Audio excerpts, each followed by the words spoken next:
Okay, 4 keyboards, a pedal board, and somewhere around hundreds, if not thousands, of knobs and buttons. No screen, no undo button, no two of them are exactly the same. I have been playing this instrument for nearly 20 years and it still surprises me every day. Hello, I'm Jillian Gardner, and welcome to Pull All the Stops.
So here's the deal. The pipe organ has 500 years of extraordinary music, fascinating composers, incredible instruments sitting inside remarkable buildings all over the world, and most people have never had any real access to it. Not because they don't want it, but because organ literature classes aren't exactly offered at your local community center. Church music history isn't on Netflix, and unless you happen to study music at the right school or grow up in the right church, a lot of this world has just been out of reach. That's what this channel is for. Every week we're going to do 2 things. First, a composer of the week. We're going to travel through organ history, composer by composer, who they were, what they wrote, why it matters, and what it actually sounds like when you play it. And I will play it right here on this organ. Second, a hymn of the week. Because hymns are some of the most extraordinary pieces of music ever written, and most people singing them on Sunday morning have no idea where they came from, who wrote them, or what the words actually mean. We're going to fix that. And every now and then, a special feature.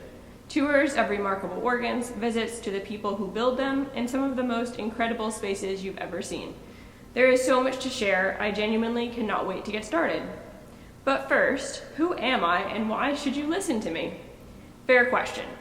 I'm Jillian Gardner, I'm based in Huntsville, Alabama, and this is my instrument, a 1961 Schantz, Opus 469, with additions by George Miller in 2008. It lives at Huntsville First United Methodist Church. I studied organ at Oberlin Conservatory, which, if you know anything about organ programs in this country, you know that Oberlin is kind of the place. Then I went to Baylor University, where I earned my master's degree and my artist diploma in organ performance. So yes, I have spent a genuinely absurd number of hours on benches like this one. No regrets though. People ask me sometimes why the organ. Of all the instruments, why this one? And honestly, because no 2 days are the same. Every other instrument, you pick it up and it sounds like itself. A Steinway in New York sounds like a Steinway in London, but organs? Every single one is different. Different pipes, different voicing, different room, different builder, different century. The instrument I'm sitting on right now sounds nothing like the one down the street, nothing like the one in Leipzig where Bach played, nothing like the one I practiced on at Oberlin. And then there's what you can actually do with it. You want it to sound like a full orchestra? Done. You want one quiet flute in an empty cathedral? Done. You want something that will rattle the windows and make people feel it in their chest? Done. It's endlessly exciting. I have never, not once, sat down at an organ and been bored. And when I'm not playing, I'm usually outside somewhere, hiking, exploring, finding the next interesting place to be, which honestly is not that different. The organ pulls me in the same way a good trail does. There's always something new around the next corner. Let me show you what we're working with. This is a 1961 Schantz Organ Company instrument, Opus 469. Schantz is an American organ builder out of Orville, Ohio, and they have been building organs since 1873. This one has been here at Huntsville First United Methodist since it was new, and in 2008, George Miller came in and made some significant additions that really expanded what this organ can do. 4 manuals, that's 4 keyboards plus the pedal board. Each manual controls different divisions of the organ. The pipes are up there and in chambers around the room. When everything is speaking, this instrument fills the entire space and never gets old. So here's what's coming on this channel.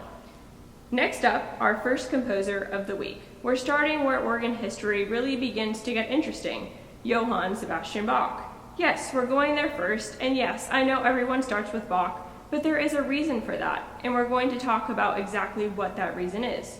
We're also launching our first hymn of the week, and I've picked one that I think will surprise you, a hymn you most certainly know, with a story behind it that most people have never heard.